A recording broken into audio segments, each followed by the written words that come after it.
Party, episode number 4 of the Ultimate Dallas Sports Show, and bring the caffeine because it was a very late night for Dallas Stars fans. How about 12:54 in the morning for that game to end? NHL, stop doing this to us.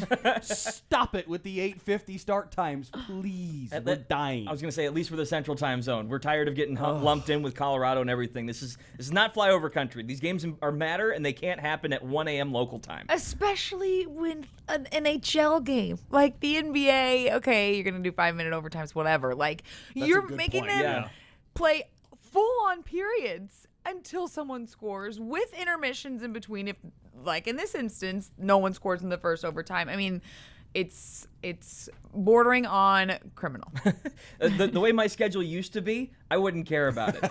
Getting up today at 8:30, that made it a little bit tougher than I'm used to, and I'll acknowledge that right out the gate. So if I'm a little off my game, you know exactly why, because I did stay up and watch. 5:20 is when my alarm goes off. You could have pulled a Jonah, had 12 of them set, and then slept through all of them. Well, who I worry for in that scenario is not Jonah, but Jonah's wife, who has to hear them all. True. I don't want to have my husband have to hear them all. They don't start until 9 a.m., so I'm halfway one of through them my is shift awake by then.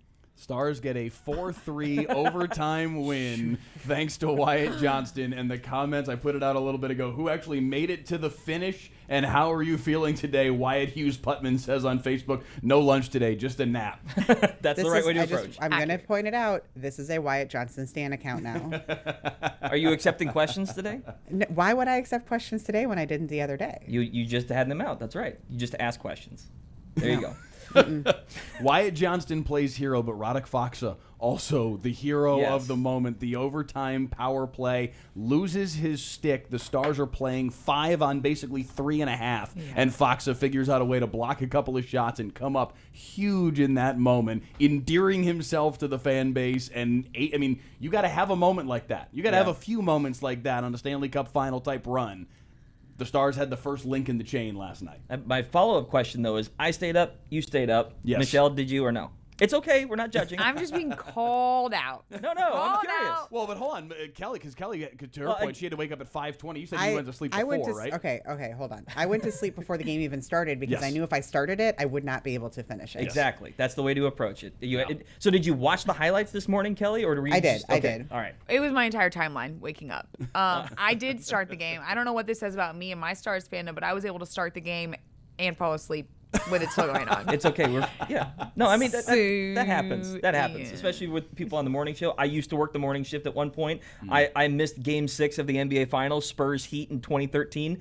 I made it a point after that, I'll go sleep deprived. I'm not missing another big moment like that again. That happens. So it happens to everybody. It does make it easier for the Stars fans that are waking up bleary-eyed this morning that it wasn't a win, that you didn't stay up that whole time and then have your gut punched at 12:54 in the morning. At least you're on a euphoria throughout the day because now your Stars have a 2-1 series lead.